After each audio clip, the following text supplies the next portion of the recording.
Bienvenue à vous sur Teach, votre mission d'enseignement et de maturité spirituelle.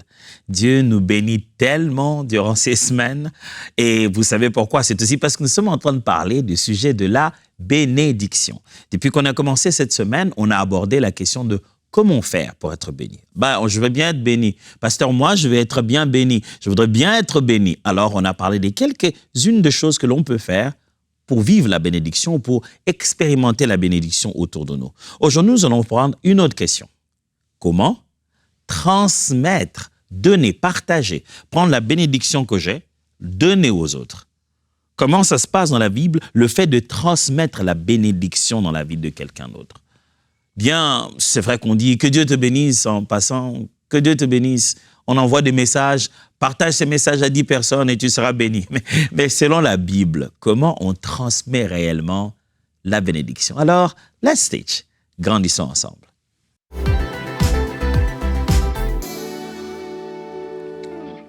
En tant que parent, en tant que pasteur, en tant que serviteur, en tant qu'époux, en tant que certaines de ces choses que j'arrive à être, si je le peux, par jour, je me pose toujours cette question de comment prendre ce que j'ai entre mes mains et les transmettre à une autre génération, les transmettre à d'autres personnes qui peuvent pérenniser l'appel ou la chose que le Seigneur a mis entre nos mains. Entre autres, se trouve la bénédiction. Comment faire en sorte que une autre génération se mette à vivre cette bénédiction? Comment on transmet les bénédictions? À cette question, première réponse, je vous suggère, prier à Dieu pour la personne. Quand vous voulez transmettre une bénédiction à quelqu'un, la première façon de faire, l'une des premières façons pour faire ça, pourrait parler à celui qui bénit, à l'auteur, à celui, comme je vous expliquais les temps passés, même quand les parents, les sacrificateurs et tout ce monde-là proclament la bénédiction, la source, celui qui permet que ça s'exécute, là où il puise cela, c'est toujours Dieu qui est la source principale. Alors, quelquefois pour bénir une personne, c'est pas à elle qu'il faut parler. Il faut prier Dieu pour qu'il puisse faire quelque chose dans sa vie. Donc, vous pouvez vraiment intercéder en faveur d'une personne et l'objet de votre intercession est une bénédiction. L'intercession, ce n'est pas seulement prier parce que quelqu'un a un problème pour que Dieu le délivre. Non, se parler à Dieu, mais en faveur de quelqu'un d'autre. Donc, dans votre processus d'intercession, votre sujet de conversation avec Dieu peut être justement la bénédiction, le bien-être de ces personnes-là. Bénédiction spirituelle, bénédiction matérielle, bénédiction émotionnelle, le shalom de Dieu. Regardez comment Paul faisait. Paul priait pour l'église d'Éphèse. Il leur a même écrit comment il priait en leur faveur. Éphésiens chapitre 1, versets 16 à 19. Éphésiens chapitre 1, versets 16 à 19. Je vais lire la version Parole vivante. Lisons ensemble. Je ne me lasse pas, dans toutes mes prières pour vous, de témoigner ma reconnaissance pour l'œuvre accomplie en vous. Ce que je demande, ce que Dieu de notre Seigneur, le Dieu de notre Seigneur Jésus-Christ, le Père qui possède toute gloire, vous donne l'esprit de sagesse et de pénétration spirituelle pour que vous puissiez sonder ces mystères afin d'arriver à mieux le connaître. Ouh, quelle demande! Il demande ça à Dieu.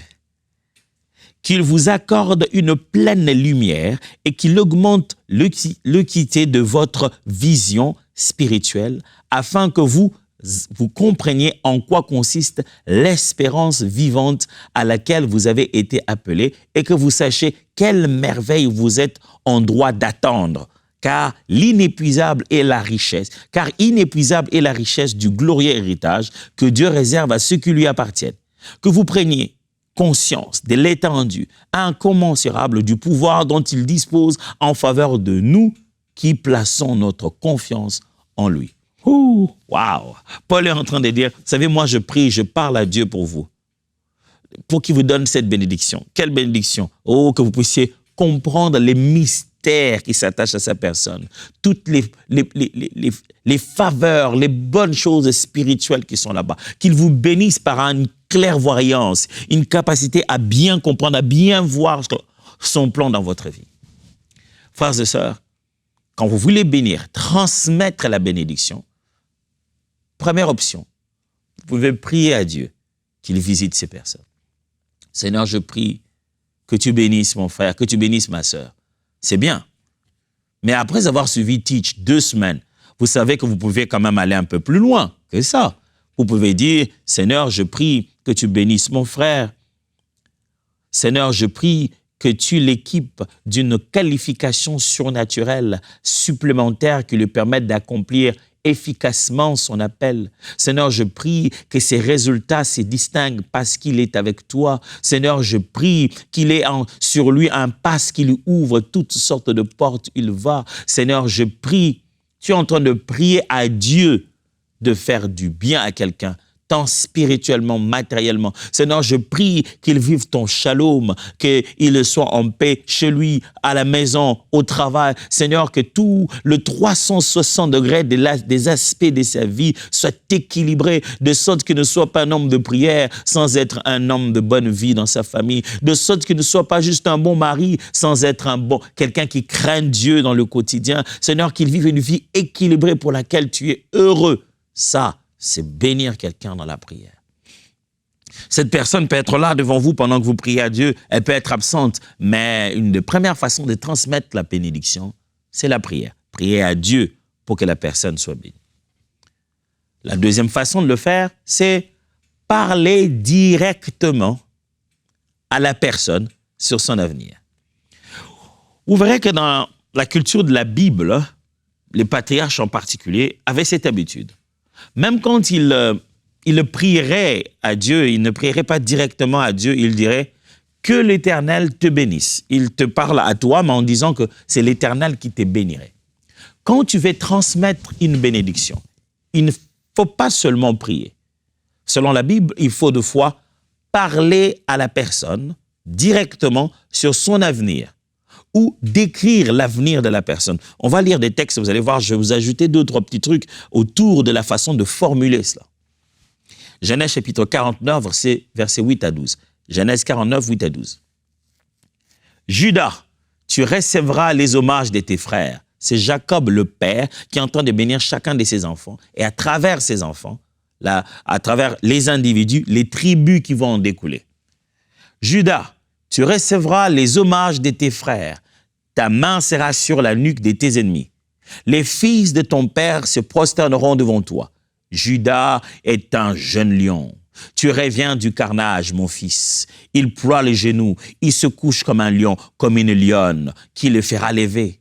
Le spectre ne s'éloignera point de Judas, ni le bâton souverain d'entre ses pieds, jusqu'à ce que vienne le Shilo, et que le peuple lui obéisse. Il attache à la vigne son âne, et au meilleur cèpe le petit de son ânesse. Il lave dans le vin son vêtement, et dans le sang des raisins son manteau. Il a les yeux rouges de vin, et les dents blanches de lait. Vous voyez ça? Ça, c'est la bénédiction. C'est comme ça que se passe la bénédiction. Quand on est en train de transmettre la bénédiction, on est en train de prononcer, donc faire le barak, prononcer, déclarer la bénédiction sur quelqu'un. La première option, c'est qu'on prie comme une prière à Dieu. La deuxième option, c'est qu'on parle directement à l'individu sur sa destinée. On fait une description de ce que demain va être. On fait une description de ce que la bénédiction, à quoi la bénédiction va ressembler dans sa vie. Mieux, on fait une description de à quoi sa vie va ressembler quand la bénédiction va se manifester. Et lorsqu'on le fait, l'une des bonnes façons, des belles pratiques de la Bible, vous verrez souvent, on ne dit pas seulement « il t'arrivera de bonnes choses, le Seigneur te fera beaucoup de bien ». C'est vrai, c'est pas faux, mais c'est très générique. Quand vous regardez la Bible, les hommes de la Bible font une description prophétique détaillée. Et souvent, ils font des allégories. Ils trouvent une image métaphorique qu'ils vont accrocher ou, sceller à la destinée de l'individu. Vous voyez, il parle là, c'est Jacob qui parle à Judas, mais tout ce qu'il est en train de décrire, il passe une grande partie à décrire Judas comme un lion. Comme un lion, comme une lionne. Il est en train de décrire, en puisant dans la vie, dans le règne animal, quelque chose qui va se comparer à ce qui arriverait. Alors, des fois, pour permettre même à la personne qui entend la bénédiction de s'en souvenir, les images sont bonnes. La déclaration se suivant des images utilisant les images, les comparaisons, les métaphores. Je ne parle pas de prendre l'image pour le donner, mais dans la bénédiction de vos paroles, il est bon de s'aimer cela par des images fortes. Je bénis, mon fils est un guerrier. Il va vaincre chacun de ses batailles. Il est dans l'armée de l'Éternel. L'Éternel l'entraîne. Tu es un combattant. Tu ne fuis jamais la guerre. Quel que soit le jour, quel que soit le moment, tu gagnes tes batailles.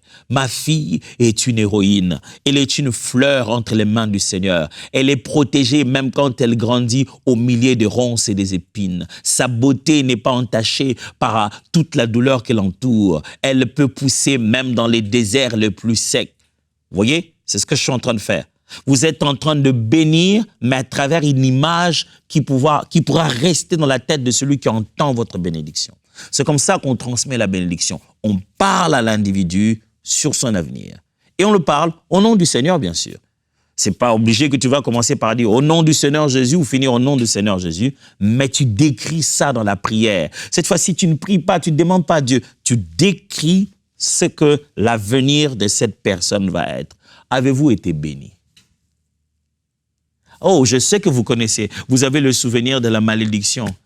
Des malédictions prononcées en famille. Oui, on voyait des gens, ils amenaient des fétiches et ils prononçaient des choses. Ah, il n'avancera pas dans sa vie, il ne sera rien, il ne pourra pas, et s'il fait quelque chose, ça ne marchera pas. Vous entendez ce qu'ils disent? Ils disent ça quoi? Une malédiction. Mais est-ce que ça ne sonne pas plus ou moins l'inverse de ce que je viens de dire ici? On ne parle à personne. On parle directement à la destinée de l'individu. Et qu'est-ce qu'ils ont fait? Parce que tu n'étais pas là, ils ont pris un élément de toi, ils ont fait la même chose. Eh bien, quand tu pries pour tes enfants, même quand ils sont à l'université, loin, dans un autre pays lointain, et tu entres dans leur chambre et que tu trouves quelque chose qui leur appartient pour te souvenir d'eux, pourquoi pas? Prends-le. Tiens-les là. Dis, oh Dieu, ça me rappelle mon fils. Mon fils, tu l'as appelé, Seigneur. Je sais qu'il sera béni. Mon fils, tu es béni dans tout ce que tu fais. Tu es béni. J'aime bien comment Jacob l'a fait pour Ésaü. Il a dit ceci, plutôt pour Isaac, comment il a fait pour Ésaü. Bénédiction qu'il a finalement donnée à Jacob. Il a dit, bon, va me préparer le mets que j'aime et je vais te bénir. Il va préparer le mets, il l'amène. Ce n'est pas Ésaü, c'est Jacob qui s'est arrangé avec sa mère. Mais même pour être béni, Jacob a dû aller chercher les habits d'Ésaü et porter la peau de l'animal pour pouvoir donner l'impression qu'il était Ésaü. Isaac, qui était vieux et qui ne voyait plus, le touche. Il dit, mais la voix paraît comme celle de Jacob, mais les vêtements, l'odeur. Vous savez comment il a commencé la bénédiction d'Ésaü? Il a dit, quand il a dit, approche-toi de moi, quand il s'approche de lui, il sent son odeur. Il dit, l'odeur de mon fils est comme. Il a commencé la prononciation de la bénédiction par son odeur. Transmettre la bénédiction, mes amis, deux fois peut donner l'impression d'être incantatoire. Eh bien, c'est ça la formule pour transmettre une bénédiction. Vous êtes vraiment en train de prononcer, vous êtes en train de déclarer des vérités, vous êtes en train de parler dans l'avenir, parler, Dieu entend, les anges entendent, les démons entendent, la nature entend, vous êtes en train de donner des ordres sur demain. Alors, ne cherchez pas de le faire de la manière la plus catholique. J'ai appris une expression ici, ne sois pas plus catholique que le pape. C'est une façon de dire, ne sois pas trop plus gentil qu'on peut être le plus gentil. Vous savez que dans l'expression française, dire plus catholique, c'est juste dire le plus doux que possible. Ce que j'essaie de dire ici, c'est n'essaye pas d'être formel pendant que c'est spirituel. Voilà. N'essaye pas d'être intellectuel pendant que c'est spirituel. N'essaye pas d'être moins bizarre. Non, le moment de la bénédiction, de la déclaration de la bénédiction, c'est de la folie. Vous croyez à quelque chose que vous ne voyez pas. Vous êtes en train de déclarer des choses pour des longues années. Ce que Jacob a dit au sujet de Judas, qui savait qu'il était en train de parler de Jésus de Nazareth? Jusqu'à ce que vienne le Shiloh. C'est lui à qui appartient les règnes. Il dit, Judas, tu as dans ta destinée demain, il y a quelqu'un qui apparaîtra. Quand il arrive, toute ta vie, tes descendances, tout ce qui se passe chez toi, il y a un moment donné, un individu, lui fera toute la différence. Il a parlé de l'avenir de son enfant. Et de quelle manière? À travers des images. Il dit, comme une lionne, qui le fera lever? Les spectres ne s'éloignera point de Judas. Ça veut dire la domination, Le pouvoir royal ne quittera pas Juda, ni le bâton souverain d'entre ses pieds. Il est déjà en train de proclamer que quand ce peuple deviendra un royaume, les rois qui vont diriger les plus exceptionnels viendront de Juda. Mais ils sont encore qu'une famille. Mais il parle déjà de royaume. Il dit jusqu'à ce que viennent les Shiloh et que les peuples lui obéissent. Waouh! Béni soit celui dont le parent peut le proclamer pour lui une bénédiction pour des générations et des générations. C'est comme ça qu'on transmet la bénédiction. Homme de Dieu, vous êtes en train de transmettre la bénédiction à votre peuple, à votre frère, à votre sœur. Femme de Dieu, vous êtes en train de transmettre la bénédiction au peuple qui sont en train de servir avec vous dans le ministère. Ne leur dites pas seulement que Dieu vous bénisse, bien-aimés. Je vais prier pour Dieu, pour vous. Oh Dieu Tout-Puissant, bénis mes frères et sœurs. Sans toi, qu'est-ce qu'ils peuvent faire? Il y a cette prière qui existe. Mais quand vous êtes devant eux, là, ils sont là présents, vous voulez les bénir, vous voulez proclamer la bénédiction, ah ben, proclamez la bénédiction. Déclarez sur eux à quoi va ressembler leur avenir et pour qu'ils s'en souviennent, utilisez des images fortes, des images qui restent.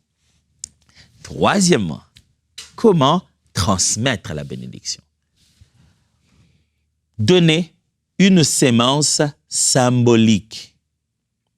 Vous trouverez ça plusieurs fois dans la Bible où, parce qu'un père, un des patriarches, a béni un de ses enfants ou un des enfants qu'il a eu avec ses concubines, il est béni, mais au moment où il est béni, il leur donne quelque chose. Un bien, des dons. Au moment où il leur envoie, ou il envoie, il les laisse partir, il donne entre ses mains quelque chose pour qu'ils partent avec. Bénir, transmettre la bénédiction, ce n'est pas seulement dire des choses à quelqu'un, mais c'est aussi prendre symboliquement les genres de choses que tu crois qu'il va multiplier dans sa vie, tu le lui donnes. C'est-à-dire, tu te rends compte qu'il va multiplier, tu veux qu'il soit riche, qu'il ait beaucoup d'argent, ou dans quelque domaine que ce soit. Il est bon de fois de prendre un élément symbolique de ce que tu crois qui va se manifester dans sa vie, tu le prennes avec toi et tu le lui donnes au moment où tu le bénis. Après avoir béni, tu le lui donnes. Il va avec.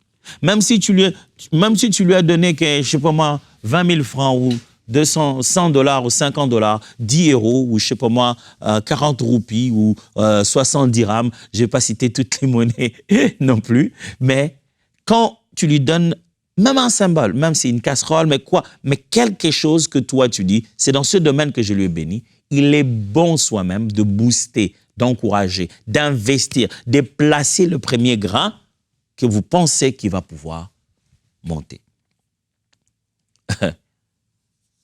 Un jour, vous savez, Élie vient pour choisir Élisée. Il sait qu'il l'a appelé. La Bible déclare qu'il va même jeter sur lui le manteau pour déjà lui dire qu'il est en train de le choisir. Abraham fait de même. Il laisse l'héritage à Isaac et il donne des dons à chaque fils de la concubine. Et voilà que Agar est en train de partir avec l'enfant. Abraham s'est dit, que faire? Dieu a dit que j'obéisse même quand la femme le chasse. Mais entre les mains, il leur donne quand même une cruche d'eau, il leur donne quand même du pain. Frères et sœurs, quand vous êtes en train de bénir quelqu'un, Jacques aime bien le dire, il dit, ne leur dites pas seulement que Dieu te bénisse. Fais quelque chose, pose un acte. Il dit, comment votre frère qui est dans le besoin, vous allez juste lui dire que Dieu te bénisse. Il dit, non, votre foi sans des œuvres. Vous n'allez pas poser des œuvres, vous n'allez pas faire quelque chose si vous ne lui donnez pas à manger. Ce n'est pas ça. Alors, si je te dis, frère, que Dieu te bénisse, pendant que je sais que tu as faim, cette parole que Dieu te bénisse n'est pas la transmission de la bénédiction. Si j'en ai les moyens, si j'ai quelque chose avec moi, au-delà de dire que Dieu te bénisse, même si je n'ai pas tout, je n'ai qu'un petit morceau, je dois te donner ce petit morceau-là pour que ça change tout. Regardez-moi. Jésus était sur le point de bénir, ou je devrais dire, de multiplier le pain. Le peuple a faim et Jésus dit, les disciples viennent lui dire, écoute, renvoie-le qu'ils aillent chercher à manger, ils sont trop nombreux. Jésus dit, donnez-leur vous-même à manger. Et il leur pose la question, qu'avez-vous? Ils reviennent, ils disent, bon, ok, écoute, on n'a pas grand-chose, il y a ce garçon qui a quelques pains, quelques poissons. Il dit, ok, amenez-moi ça. Quand il a ça, la Bible dit, il rend grâce, il leur donne. Il leur dit, partagez-leur maintenant. Jésus a béni ce pain, il a rendu grâce, il a béni ces pains. Et il y a un grand miracle qui va se faire. Pas que chacun va rester comme ça, et pararara, boum, un pain va apparaître. Non. Des morceaux de pain vont commencer à être distribués et à travers ces morceaux donnés, la bénédiction s'est manifestée. Frères et sœurs, ne sous-estimez pas ce que vous avez. Si vous avez même un petit rien, ne vous dites pas « Ah, Dieu m'a demandé de le bénir, mais il a vraiment dit que je prie pour lui, que je bénisse, mais lui, il est riche. Si Dieu va le bénir, qu'est-ce que je peux lui donner ?» Même si vous devez aller lui donner symboliquement un 10 $ avec lequel vous êtes en train de prier pour lui, faites-le. C'est comme ça que se transmet la bénédiction. Choisissez une sémence symbolique. Transmettez ça à vos enfants. Une sémence symbolique. Il va aller étudier, il va aller habiter à l'université. Vous bénissez, vous déclarez des choses. Donnez-lui quelque chose. Je me souviens de ce que Jacob est en train de dire. Il dit, j'ai traversé ce Jourdain avec juste le bâton à la main. Me voilà en train de rentrer et de faire 2 camps. Tout ce qu'il avait, bâton à la main, les peu de choses qu'il avait avec, quand il a dû fuir son père, plutôt son frère Ésaü. Et donc, il traverse avec très peu, le peu qu'on lui a donné pour partir avec. Mais quand il revient, plein, rempli. Si vous croyez que la bénédiction que vous déclarez va s'accomplir, il est bon d'y s'aimer quelque chose. Si je suis arrivé à des endroits où le Seigneur a mis une parole en moi sur quelque chose qu'il est sur le point de faire dans une assemblée ou quoi que ce soit, et rien que parce que je veux m'identifier avec cette bénédiction, sachant qu'elle va aussi arriver sur moi, j'ai fait une offrande, je donnais quelque chose. Il m'est arrivé aussi de fois où le Seigneur me donne une parole pour quelqu'un. Il me dit, voilà ce que je vais faire pour lui. Voilà ce qu'il faut faire. Mais dans le geste prophétique à poser, il met aussi à cœur que je donne quelque chose qui vienne avec. Une Bible qui vienne avec. Des fois, je prends un habit qui est à moi, quelque chose qui m'appartient à moi, que je partage avec cette personne pendant le moment où je prie ou après que j'ai prié. Parce que derrière les mots, des fois, il y a un symbole fort à tenir avec et qui va manifester le mieux cette bénédiction. Vous ne lui donnez pas une chose qui deviendra un fétiche, qui va commencer comme un, je sais pas moi quoi, porte-bonheur. Non, vous êtes en train de placer une sémence dans sa vie qui va se multiplier encore au centuple. Alors 4, bâtir et conserver l'héritage. Bâtir et conserver l'héritage. Souvenez-vous, nous sommes en train de parler de quoi? Nous sommes en train de parler de la question de comment transmettre une bénédiction ou transmettre les bénédictions. Vous êtes béni, vous avez le don, la capacité, je ne vais pas dire le don, vous avez le droit plutôt de transmettre une bénédiction. Je montrerai plusieurs autres manières par lesquelles une bénédiction se transmet. Ça se transmet par la prière, vous priez à Dieu pour qu'il puisse bénir la personne, ou alors vous parlez directement à la personne et sur son avenir, vous déclarez des paroles de bénédiction sur elle, ou alors vous ajoutez à cela une sémence symbolique, un bien ou quelque chose de physique que vous lui donnez autour de ce pourquoi vous avez prié pour lui. Et en fin de compte, je suis en train d'expliquer maintenant que vous pouvez bâtir et à la fois conserver un héritage. Bénir quelqu'un d'autre, c'est des fois travailler en faveur de cette personne pour qu'au moment opportun, lorsque son temps va arriver, il jouisse de vos efforts. C'est ça la bénédiction. La plus grande bénédiction d'un parent, c'est d'amasser pour ses enfants. N'est-ce pas? La Bible dit, il est aux parents d'amasser. Il appartient, c'est Paul qui le dit, il appartient aux parents d'amasser pour leurs enfants. Quand le Seigneur dit à ces enfants-là, je vous bénirai, votre vie sera bien, vous pensez que ça devrait se passer comment? Vous allez juste lui payer les frais académiques, les frais scolaires et préparer juste un employé d'une autre institution? J'aime bien cette époque parce qu'ils ne réfléchissaient pas comme nous aujourd'hui. Aujourd'hui, tout ce que nous faisons, c'est élever des citoyens qui se préparent à devenir des employés des entreprises disponibles et des employeurs qui sont là. Et ils n'avaient pas ça à l'époque. Quand tu élèves ton enfant, c'est pour qu'il entre dans l'héritage que tu as. Et pour moi, ça a multiplié ce qu'il va trouver entre tes mains. Tu as l'obligation de le laisser. Il doit trouver quelque chose et il doit commencer à s'entraîner, à perpétuer la bénédiction familiale dès le bas âge. Il y a eu dans la Bible des rois très jeunes, ados même, parce que les parents sont morts. Il est du sang royal, donc il est obligé d'être roi. Alors, bénir quelqu'un ne signifie pas seulement parler. Ça signifie aussi travailler déjà maintenant en sa faveur. mon quotidien, je tente de bénir mes enfants. Et ce n'est pas par ce que j'ai seulement dit. Je bénis mes enfants par la façon d'épargner. J'ai béni mes enfants parce que j'ai un choix. Je pouvais acheter ceci pour me faire plaisir. Et ça, je me dis non, je n'achète pas ça. Ça, je dois garder parce qu'il faut payer les frais scolaires. Je n'achète pas ça. Ça, je dois garder. Mes enfants, demain, ils auront étudié dans les meilleures conditions que moi, plus que moi. Ils auront eu plus que ce que j'ai pu avoir. Comment? Comment ils ont vécu cette bénédiction? Moi, j'ai bâti et j'ai conservé l'héritage en leur faveur. J'ai préparé une chose dont ils doivent hériter. Alors, je ne vais pas dire, Dieu bénira mes enfants, ils vont bien étudier. Qui paye les frais? N'est-ce pas moi? Quand je dis Dieu va bénir mes enfants et ils vont bien étudier, je me dis que ça viendrait d'où? Ça viendrait du fait que je réfléchis intelligemment sur les moyens que Dieu rend disponibles en ma faveur, que je dois préparer, organiser et affecter consciemment, stratégiquement pour son avenir. Demain, mon enfant va dire, Dieu m'a béni dans la vie, il m'a donné des merveilleux parents. Et Dieu m'a béni, j'ai fait des bonnes études. Ça veut dire quoi? Ça veut dire que Dieu a donné de l'argent à mon père et il ne l'a pas gaspillé n'importe comment. Il a investi intentionnellement pour obtenir les résultats que j'ai dans ma vie. Jean chapitre 4, versets 4, 6 et aussi le verset 12 seulement. Commençons Jean chapitre 4, versets 4 à 6 d'abord. Je vais lire la version parole vivante. Il lui fallut donc traverser la Samarie. C'est ainsi qu'il arriva près d'une bourgade des Samarines nommée Sichar, non loin du champ que Jacob avait jadis donné à son fils Joseph. C'est là que se trouvait le puits de Jacob. Jésus, fatigué du voyage, s'assit donc sur le margelle du puits. Il est environ midi.